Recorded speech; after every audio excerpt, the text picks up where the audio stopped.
World Without Visas, Around the World with Valery Shanin. Travel across Serbia, Croatia and Montenegro became the next stage of the World Without Visas project, within which Valery Shanin travels only around the countries visa-free for Russian. On this trip, his fellow traveler was Minor Klemantieva. Balkans, wine and cheese.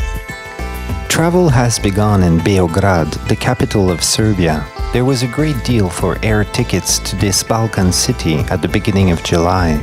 The travelers did not stay long in Beograd. They visited the Beograd Fortress, the old district Zemun, and headed to the railway station to take the train towards the Croatian border.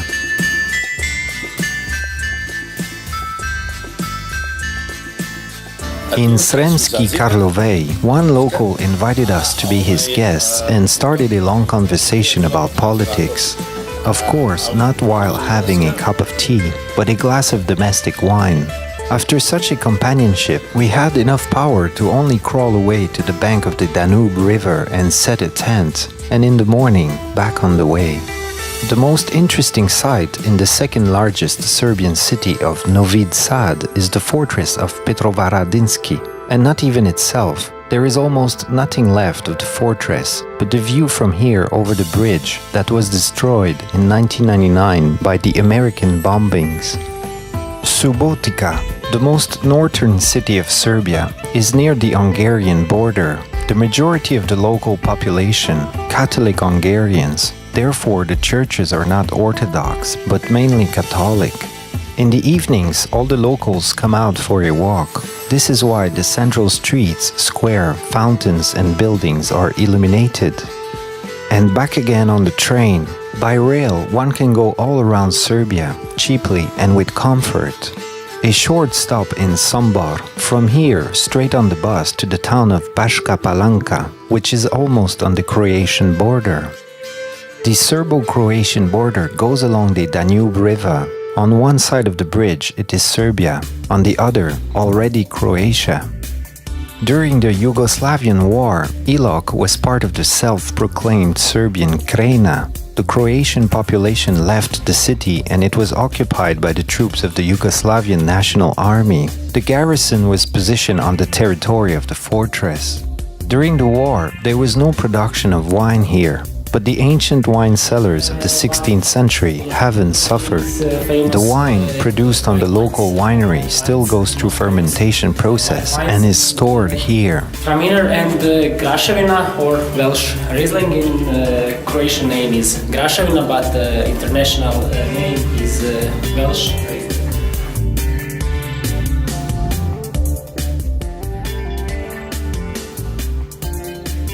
Only 30 kilometers from Ilok, there is the city of Vukovar. It had an unenviable honor to become the Croatian Stalingrad. During the Yugoslavian War, there were heavy battles here between the insurgents, Croats, and the regular army.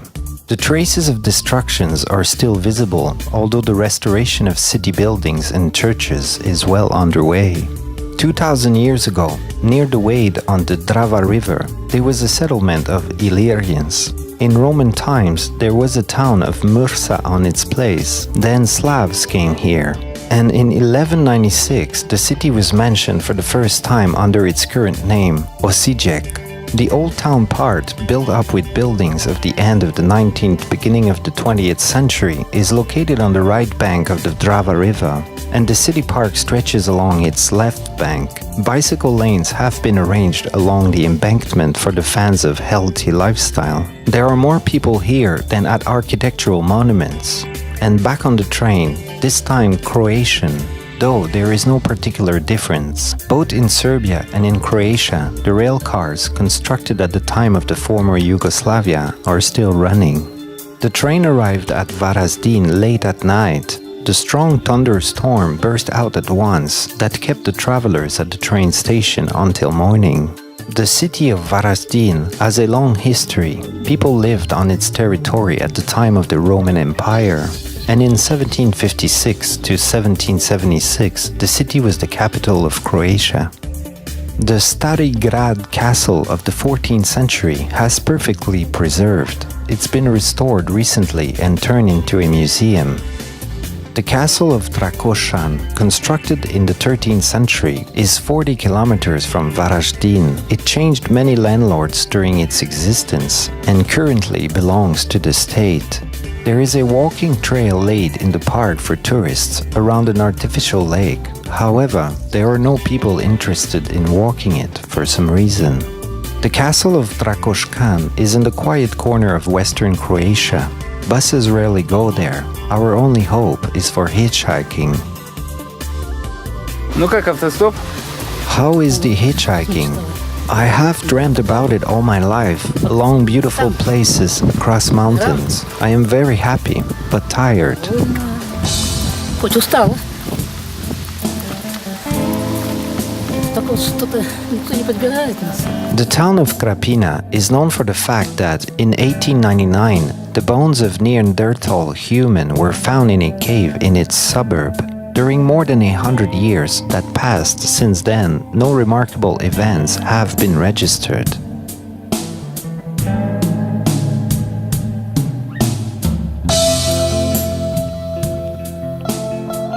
Tourists come seldom to Croatian Zagori. Therefore, locals bring all of their accumulated hospitality down on those who visit here. They willingly offer a ride, invite to their homes, teach how to drink wine correctly. They consider that it should be diluted before drinking. If to add spring water to wine, then it satisfies thirst quicker and is digested by the organism better. Such blend is called bevanda. And if to dilute dry white wine with mineral water, then you will get geschmit. Of course, it's not just the theory. Everyone here has their own mini production in cellars. Conversation smoothly flows into a tasting. Apart from the amateurs of the domestic wine, there are also professionals in Croatian Zagori. The winery Stolz is among the most popular and honored local wine-making enterprises. They grow their own grape and make wine, both white and red, for several generations. The story of the family history smoothly turns into the demonstration of the cellars and then into wine tasting.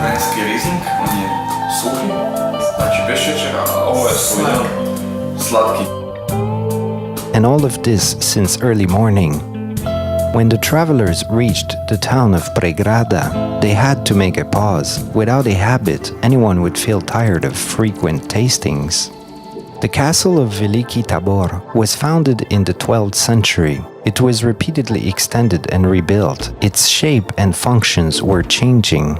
The last large-scale restoration began in 2008 and hasn't come to an end yet, but the castle was partly open for visitors. The most valuable asset, the cellar with the wine casks. Absolutely empty space. There is nothing at all. There is no way without wine here. Вот это криводос с медом? Да, шнапс sa medom. Šnaps od jabuka. Da. The village of Kumrovec on the bank of the Sulta River, where passes the border of Croatia and Slovenia, was turned into an ethnographic museum. 18 rural houses of the end of the 19th and the beginning of the 20th century have been restored. They serve as the exposition halls. Here, people were engaged in blacksmithing. There was the production of carriages and pottery, wood-carved children's toys, national musical instruments, and woven baskets. And along with it, they celebrated weddings and raised children. The travelers enjoyed walking around the museums. Only there, it is possible to hide from the persistent offers to taste another glass of wine. But once we returned on the road, there was instantly a passing well-wisher. Before we become inveterate drunks, it is necessary to leave from Croatian Zagori as soon as possible to the south, to touristic places. How was it? I am sleeping. On the way, we stopped at Samobor, a small town 10 kilometers from Zagreb. The local fan club of old cars organizes rallies every week on Saturdays. This is not a sport activity, but secular, to present oneself or rather own car and to look at others. Samobor is known for its kremsnit, cakes with foamy cream. They are in the menus of all city cafes and candy shops. Having left Samobor, the travelers tried to continue their travel hitchhiking. But you can't expect miracles on a completely deserted road. We had to walk to Jastrebarsko station. Trains are still more reliable than hitchhiking.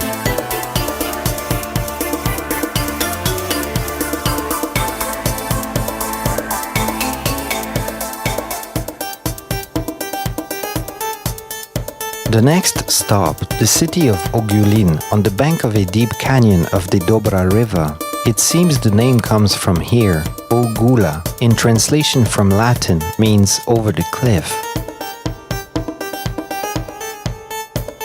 The locals here are as hospitable as in Croatian Zagori and like to drink too, only they drink raki instead of wine. Пойдем. За ваше здоровье! Да. Давайте. Здравия. Да. Живли. Croatia has a developed railway system, however, a little confusing. Trains travel slower than buses, while the journey on them is cheaper, and the level of comfort is incomparably higher. The advantages are obvious. There are very few passengers, and sometimes there are none at all. Traveling by train, that is like private. Rijeka. There is no need to be a big expert on foreign languages to understand that this name comes from the word river. The Riječina River divides the city into two approximately equal parts. In the old part, there are buildings constructed in the period of the Austro-Hungarian Empire. On the high hill, the picturesque ruins of the Trast castle of the 12th century. Judging by the coat of arms, Venetians have laid a hand on this construction. Church of Our Lady of Trsat, one of the 7 main Catholic cathedrals of Croatia, the miraculous icon of Mother of God, presented by the Pope Urban V in 1367, is kept inside the altar. The suburb of Rijeka, Opatija, was also originally known as a large religious center, but in the times of Austrians, it turned into a popular sea resort. Tourists don't get often to the inland areas of the Istrinski Peninsula. They mainly go to the coast. However, there is something to look at. The city of Buzet stands on the same place where once was the ancient Roman settlement of Pingentum. Nothing has remained from the Romans, of course. On the territory of the old town, it is possible to see only the buildings of the 18th and 19th centuries, built so close to each other that one can hardly squeeze between them. In the oak groves on the neighboring hills, people gather truffles. These virtually royal mushrooms, both by their taste and price, are used for preparation of dishes at all local restaurants. In the neighboring town of Motovun, it is possible to taste truffles free of charge. Moreover, tourists are nearly forced to do it. White truffles with cheese, black truffles with champignons. This is our olive oil. The sep, oil with black truffles. I naš specijalitet, što samo tu možete probovati, je medavuha s bijelim trufljanima. Truffle olives, truffle champignons, black chopped, white chopped, jam with truffles. Trufeli оливки, trufeli šampinjoni. Znači čorni rubljeni, bijeli rubljeni i čorni rijezani trufeli. I džem s trufeljami i mjok. Of course, there is also wine here. How without it? Sweet wine, you can try. Motovunski produkt. Samo tu možete probovati taj muskat. Pazin is not the largest city of Istria, but it is located in the geographical center of the Istrinski Peninsula and therefore became its capital. The castle of Kastel, the largest on the Istrinski Peninsula, it was founded in the 10th century and since then never decayed. The city museum was created in former casemates. Here they have collected everything that has at least some relation to ancient crafts and the traditional way of life. The track begins from the castle. It leads down into the canyon, to the entrance of a karst cave. It is called the Pazinski Hole. It was this place that was described in Jules Verne's novel, Matthias Shandor. Also, it turns out that it is not a usual hole, that there are many of, but a special one. Locals have to put a monument to the famous French novelist, as specifically thanks to him, they follow Ostap Bender's example and take money from tourists so that the hole would not collapse. In the central regions of the Istrinsky Peninsula, there is a railroad too. Trains go very seldom, but still more often than buses and strictly according to the schedule. The travelers returned to Rijeka, but only to change to a bus and go to Krk. We did not need to take the ferry. The island is connected to the continent with a high, long bridge. The main town is called, same as the island, Krk. Only 3 letters and all consonants. At once, it is clear that it's not a Russian city, but foreign. It is not even Croatian, in fact. One of the most ancient cities of the Adriatic Sea was founded by the Romans. In the Middle Ages, Krk was a large Christian center and at the same time a powerful fortress with a naval base. Today it is one of the most popular tourist centers of Croatia. Both ancient churches and narrow medieval lanes have remained. They have been less fortunate with the beach. Lovers of beach vacations, after having swiftly run through the small streets and bought souvenirs, hurry to the south tip of the island of Krk, to the town with the name amusing to Russian ear. Bashka is translated as pumpkin for the head. Bashka is a typical sea resort. Even from far, it is visible that on the beach there is not an inch of room. Vacationers come here not only from all around the island, but also from the town of Snej, located on the continent. They go back there before it's dark. Therefore, there is a water taxi running across the strait twice a day.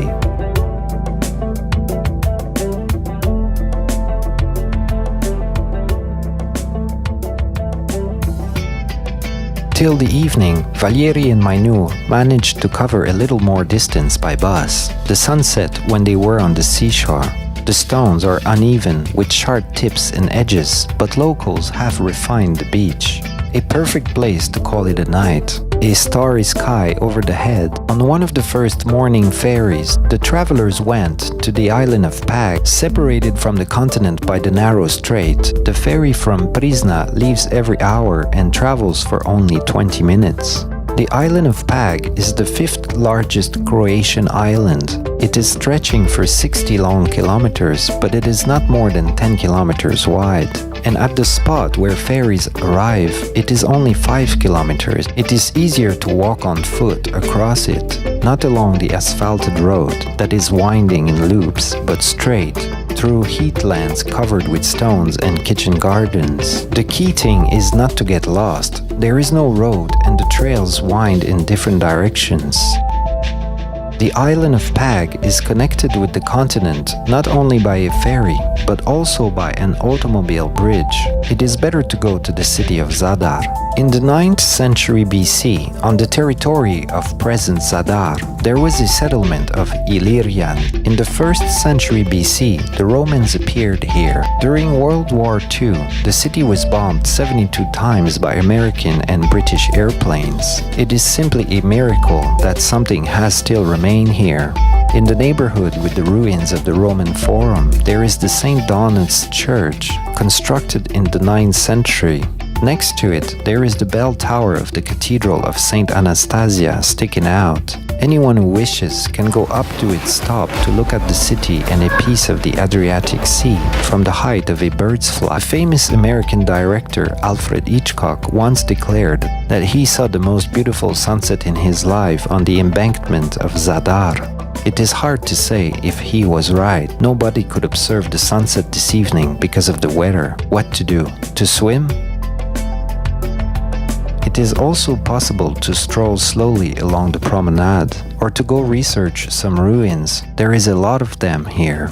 The most picturesque ones are at the Roman Forum. It is a must to take photographs on their background, and then maybe to tune yourself into a sublime harmony. For this purpose, it isn't even necessary to go inside the church. The church choir performs under the open sky.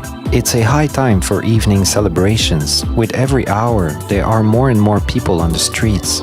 But the travelers hurry to the ferry to be transported on the Ugljan island. The island stretches from the northeast to the southwest near the Dalmatian coast, on the west of Zadar. The travelers decided not to stay there and took another ferry back to the continent and went to Šibenik. The huge fortress of St. Michael, constructed in the 15th-16th centuries, is hanging over Šibenik. The fortification walls have perfectly preserved, but it is absolutely empty inside. If, of course, not to consider numerous tourists. The view from the walls, however, is beautiful. The monks of the medieval Franciscan monastery have laid out a fine garden in the monastery. The main place in it is taken by medicinal plants, not the decorative ones. The Cathedral of Saint Joseph, the most noticeable architectural construction of medieval Šibenik. Its dome, towering on the height of 32 meters, sticks out lonely over the tile roofs of the old town. The cathedral had been built throughout several centuries. The biggest sponsor received the honor to be commemorated forever. 17 kilometers from Šibenik, on the Krk River, there is the ancient city of Skradin. There lived Illyrians and Romans, Turks and Venetians. From the fortress, from which remained very little, it is visible that all the old houses find room on one rather short street. Tourists come to Skradin not for historical sites. From here commence the excursions, going to the National Park of Krk. Mother ships go up the river to the falls of Skradinski Buk. From the specially built wooden bridges, one can see how the Krka and Chikola rivers merge into one. The water flows several cascades down and falls into the pool lying at the foot of the waterfall. There is always a lot of tourists here, and every single one wants to take a dip and then visit a local restaurant to try a fish platter. Between the cascades of the waterfall, there is an old mill. It's been repaired recently, and now it is possible to see how the energy of water, by means of a smart wooden mechanism, is transferred to the stone milestones. There are free buses running around the park. To be precise, the fare is already included in the admission fee. Other transport isn't permitted here. The road is asphalted, but it is so narrow that it is hardly possible to pass another car. In 1522, on the rock on the edge of a deep canyon, Turks founded the fortress of Drniš. Later around it, there was a city. In 1674, during the collision of the Turkish army with the troops of the Venetian Republic, the fortress was destroyed. By 1990, when there were bloody battles between Serbians and Croats, it was already lying in ruins. The fortress in the city of Knin has preserved much better. First fortification strengthenings on the mountain spas were made by the Romans. They were completed and reconstructed by Turks, Venetians and Austrians. Up to the 20th century, it was a functioning fortress. In 1991, Knin became the capital of the self-proclaimed Republic of Serbian Krajina that declared independence from Croatia. There was heavy fighting going between Serbians and Croats for several years, and on the 6th of August 1995, the Croatian colors were hoisted over the fortress. Split, the largest city and port on the Adriatic coast of Croatia, in the 1st century AD, in the Bay of Aspalatos, the Romans created the settlement of Spalatum. In the time of the Roman Emperor Diocletian, a huge imperial palace was built here. The palace was taking a whole quarter of the ancient town. Antique fragments are found here separately and in the form of components of later medieval construction. The entrance to the territory of the city from the embankment passes through a basement gallery. From there, you need to climb some steps, and here you get to the courtyard. Diocletian's mausoleum was reconstructed at St. Donat's Cathedral. Entrance on the bell tower is for additional fee. It is worth going up there to take a look on the whole old town at once. The town of Subotar, with no more than 3,000 residents, is the largest town on the island of Brač and its administrative center. Here there is only a pier where the ferries from Split and several pebble beaches moor. Bol was founded in Roman times, but its active development did not begin until 1923, when a first summer scout camp was opened here. Then they also began to build hotel complexes, and the port was gradually reoriented to service tourist cruise vessels. Ships go to the Zlatni Rat beach as shuttles, once filled to their full capacity.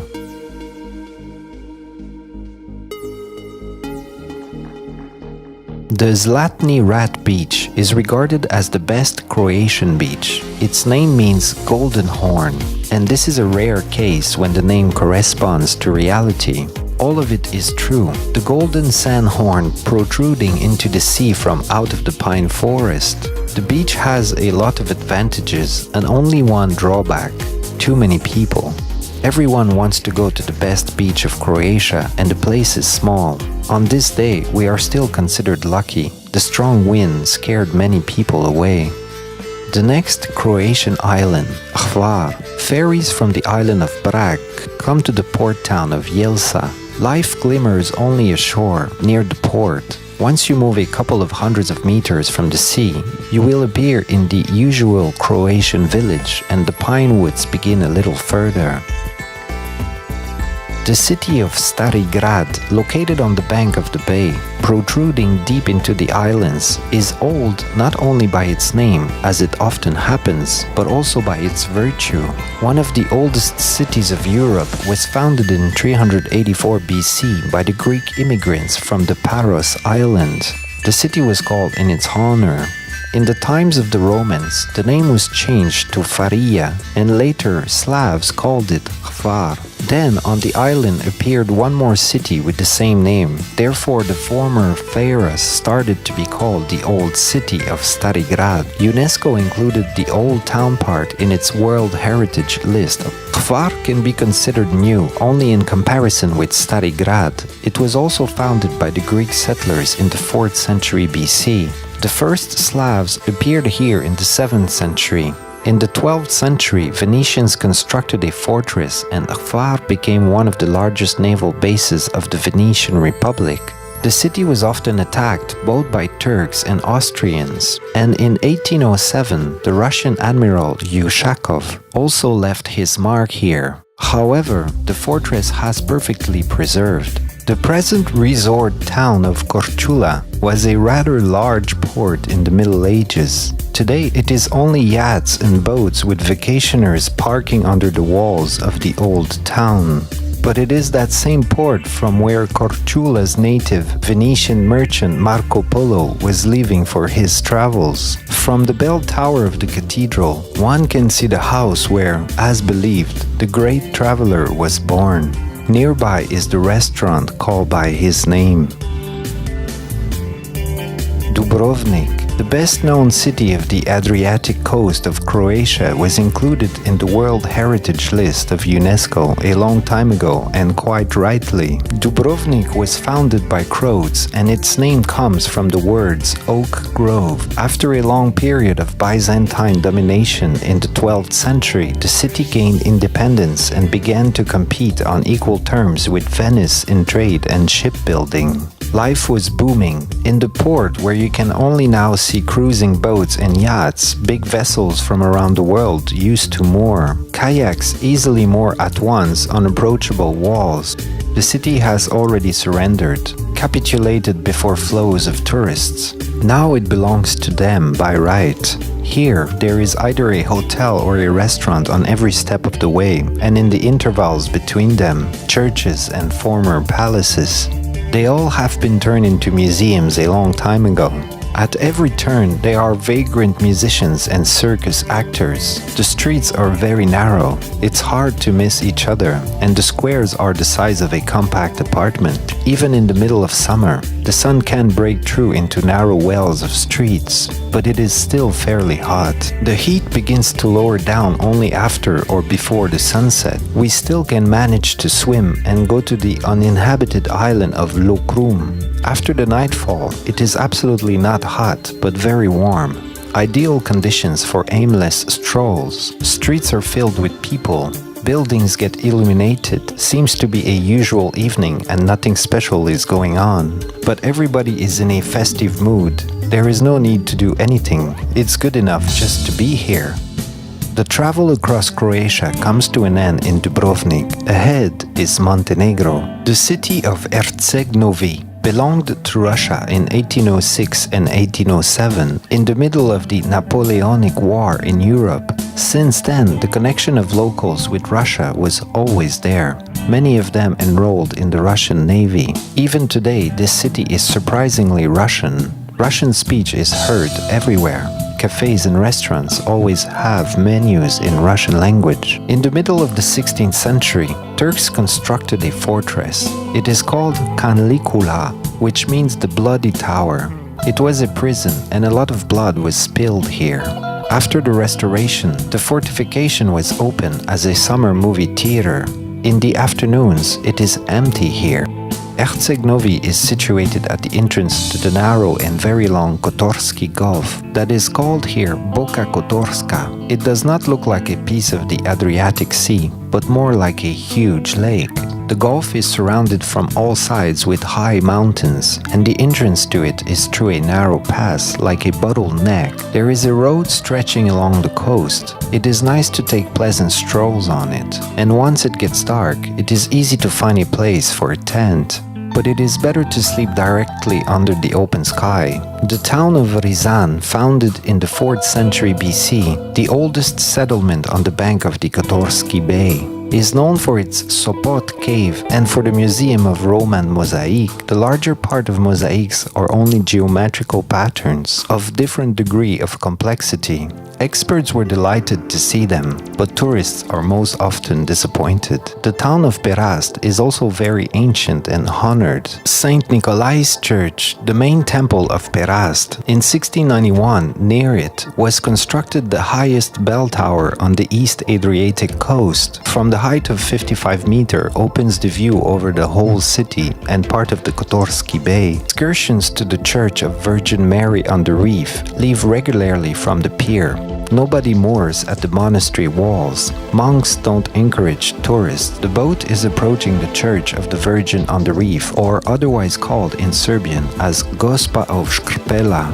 According to the local legend, once, as a result of a shipwreck, 2 seamen reached the reef that was sticking out in the middle of the Gulf and found there an icon of Saint Mary the Virgin. Having learned about it, the locals flooded several old ships at the reef, then began to bring stones from the coast and dump them in the water. This is how the small artificial island has gradually appeared. In 1632, the Church of the Virgin on the Reef was constructed on it. It has been turned into a museum and is among the main sites of Montenegro. Not only motorboats from Perast, but also large cruise vessels from Kotor moored to the island. Old Kotor is surrounded with fortification walls. Small lanes connect the tiny squares built up with palaces, mansions, old houses, and churches. The spiritual center is the Orthodox Church of St. Nicholas the Wonder Worker. One more cruise ship with tourists rushes to Kotorski Bay, using all sail power, and Valery and Mainur are going to research the inland regions of Montenegro. Cetinje, located in a valley surrounded with mountains at the foot of the sacred Lovćen mountain, was founded in 1482 by the Prince Ivan Chernojević. The city became the spiritual center of Montenegro nation. John the Baptist's right hand, the relics of his palm that he christened Christ by, and also the piece of the cross which Jesus Christ was crucified on, is kept in the Cetinski monastery. These relics are exhibited for pilgrims, but it is forbidden to take pictures of them. In 1878, Cetinje became the capital of the sovereign Montenegro. The modest palace of the king Nicola I was built here and the embassies, including the Russian one. The Lovćen Mountain, a national shrine of Montenegrins. The central part of the mountain range was declared a national park back in 1952. Here they protect not only or even not so much the nature, but the historical heritage. On the mountaintop of Lovćen is buried Piotr Petrovich Njegoš, the governor of Montenegro and simultaneously the metropolitan of the Serbian Orthodox Church. In 1851, Njegoš was buried in a small chapel. Later, it was replaced by the mausoleum. From this observation deck, the view is opening over nearly half of Montenegro.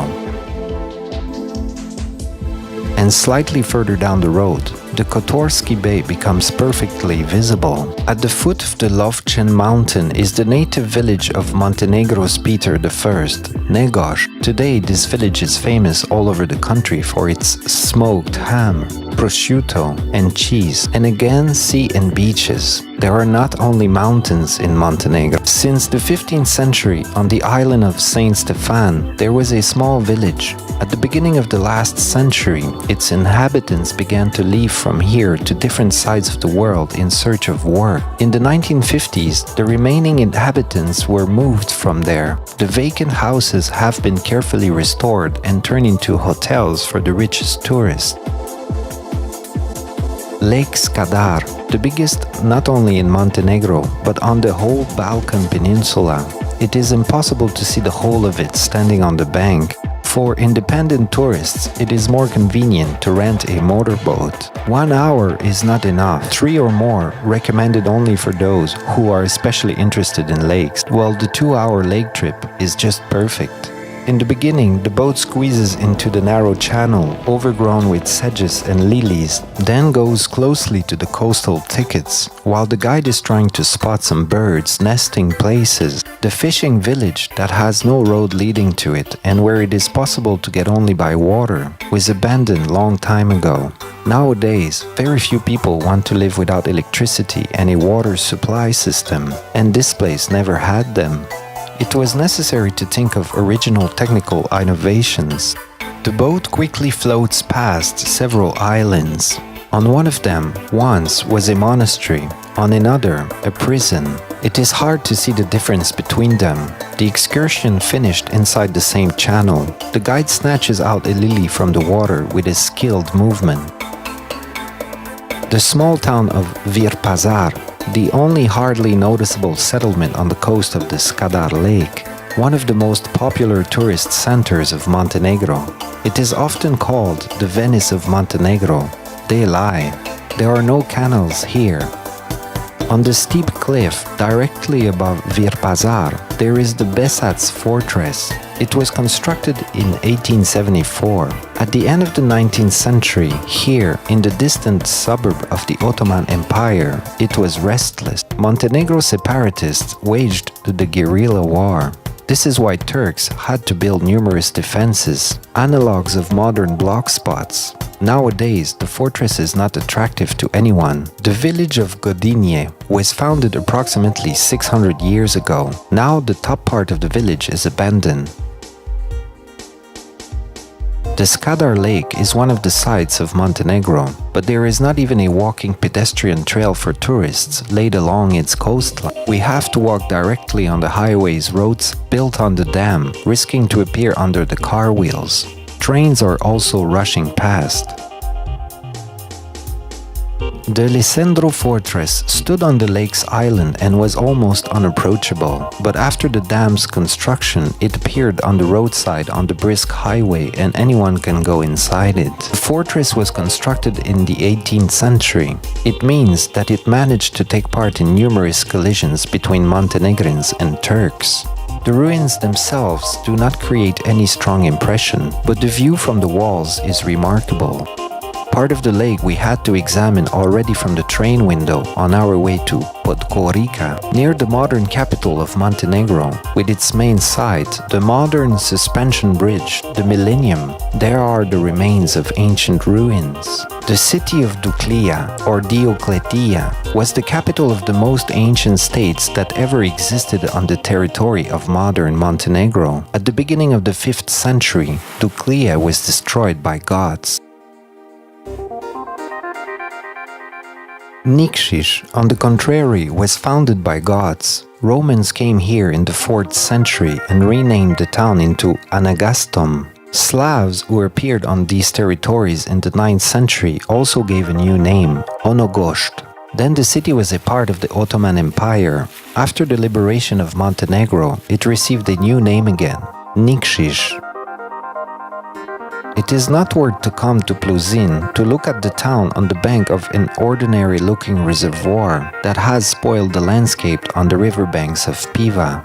There is nothing to do here and to look at, but it is exactly here where roads and trails diverge from to the places of natural beauty, hidden from the looks of casual tourists. The asphalted but hardly busy highway leads to the village of Stapna.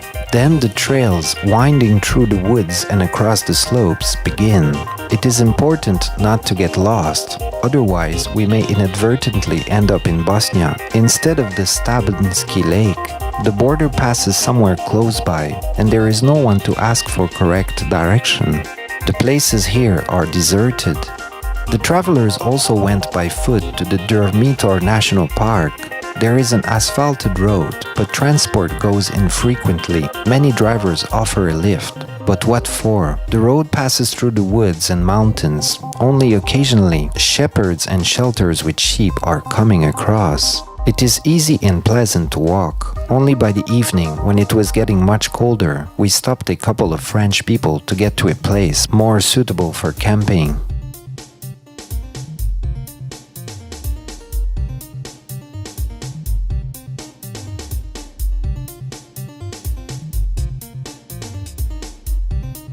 We have continued on our way in the morning.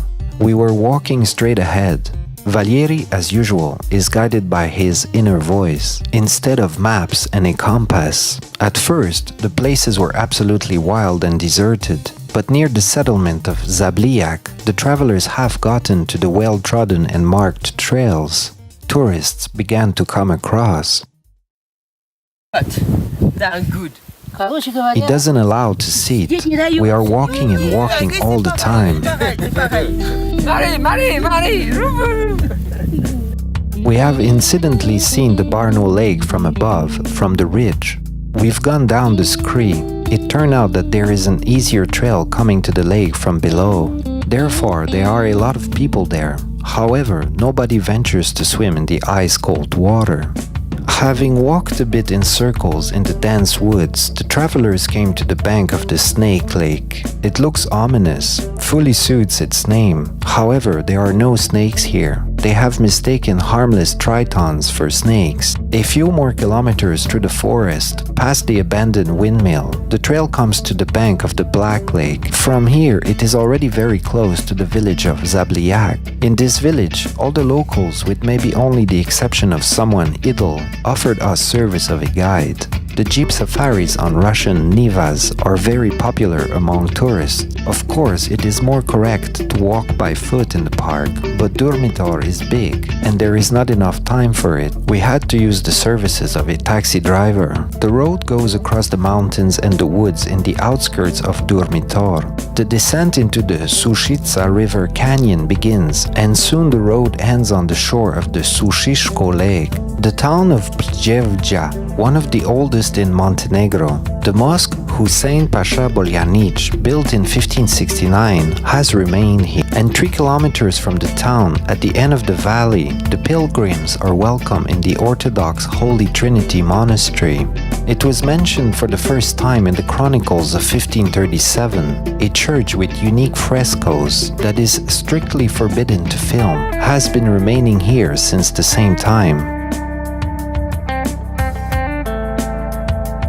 The canyon of the Tara River has stretched for 80 kilometers between the Siniavina and Durmitar mountains on one of its sides, Ljubishnia and Slatni Bor on the other. In 1937, the banks of the canyon were spawned by the Djurdjevic Arch Bridge. There is a wonderful camping near it. Valery Shanin has already been here during his around-the-world travel 3 years ago. The camping owner, Dragoljub, treats his visitors as his own guests. He treats them to the original dishes prepared from homemade products. Everything is organic: potato, meat, cheese, and raki. Thank you.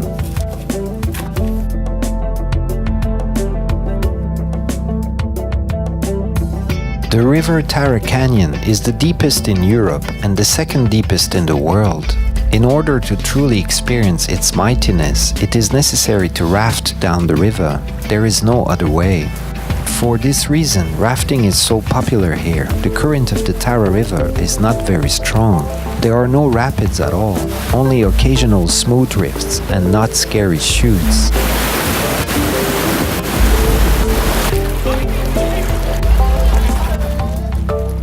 The first stop is at the small river flowing into Tara. There used to be a mill near here, but only a part of the semi-decayed framework and a stone milestone are left of it. There are two routes offered to those who want to raft down the Tara River Canyon, a short and a long one. Both start at the same time. The majority of tourists prefer a cheaper and shorter route. It finishes straight behind the Djurdjevic Bridge. Only two boats continue down the canyon.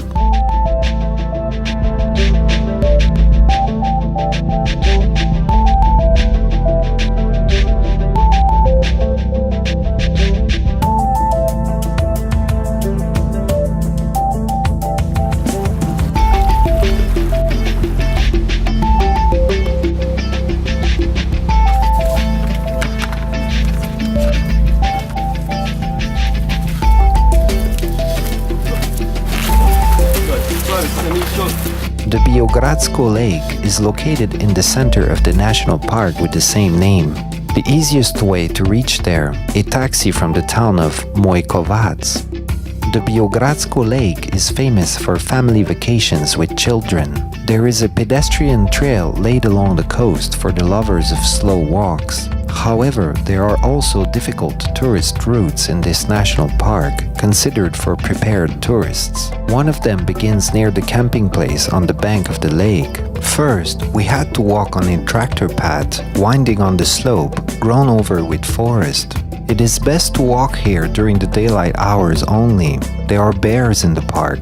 After sunset, it is quickly getting cold. Luckily, we have found a camping on the path. His owners, one close-knit family, provided the travelers with warm blankets, in addition to summer sleeping bags that's possible to freeze in, and offered us a homemade dinner at one table with them as for their personal guests. Should we begin? A little bit of everything. Malo toga, malo toga, malo toga. Сейчас все понемножку, ага. We continued on our route in the morning, still not along the trail, but walking on the tractor path. It at first goes along the ridge, from where the Beogradsko Lake is visible, then turns onto the plateau. Mountains in Montenegro are remarkable. It is possible to walk on them for weeks, but our travel is coming to an end. It's time to go back to Beograd. The return tickets have been purchased in advance. The departure date can't be postponed. On the way to the Serbian border, Valery and Minur stopped by in the Orthodox monastery of Moracha. Its Cathedral of the Assumption of the Mother of God is decorated inside with the well-known frescoes of the 12th century. We have entered Serbia from the side of Rozai, and Novi Pazar became the first Serbian city. Near it, there is the Đorđevi Stupovi Monastery, built in 1171 by the founder of the Serbian Church, Stefan Nemanja. The Church of the Saint Apostles Petar and Pavel was founded in the 8th century or in the beginning of the 9th century. Saint Sava, the first patriarch of the Serbian Orthodox Church, was baptized in it. The Orthodox monastery of Sopoćani, with the Church of Holy Trinity of the 12th century, was one of the largest spiritual centers of Serbia in the Middle Ages. In 1389, it was burned down by Turks. The monastery was restored during 1948 to 1956. In the city of Niš, the travelers got acquainted with the Serbian Alexander, who preferred to speak English. He said no. Why? Because I live in one town where everything is the Russian. They also walked around the territory of the Turkish fortress constructed approximately 2 centuries ago. The next stop will be in the Manasya monastery, similar to a medieval fortress on the outside. The big wall, 2 meters thick, was strengthened by 10 watchtowers, but one cannot hide behind it. The monastery, built about 6 centuries ago, was repeatedly destroyed by Turks.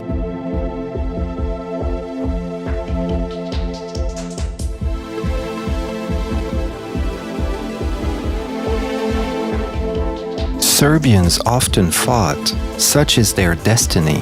The performances, dedicated even to World War I, ages ago from now, enjoy wide popularity. The response of people to them is as big as to some battle reports.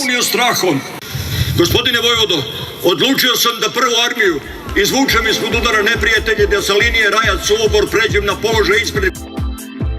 There are not only strengthened monasteries in Serbia, but also real fortresses. The largest of them is in Smederevo. This hardly noticeable town nowadays was the capital of the country in the Middle Ages. In the 15th century, a huge stone fortress was built on the bank of the Danube River that matched the status of the city as the capital. There is no admission fee here. The bastion of the despot Zuradza was turned into a museum. Inside, they also organized theatrical performances under the open sky.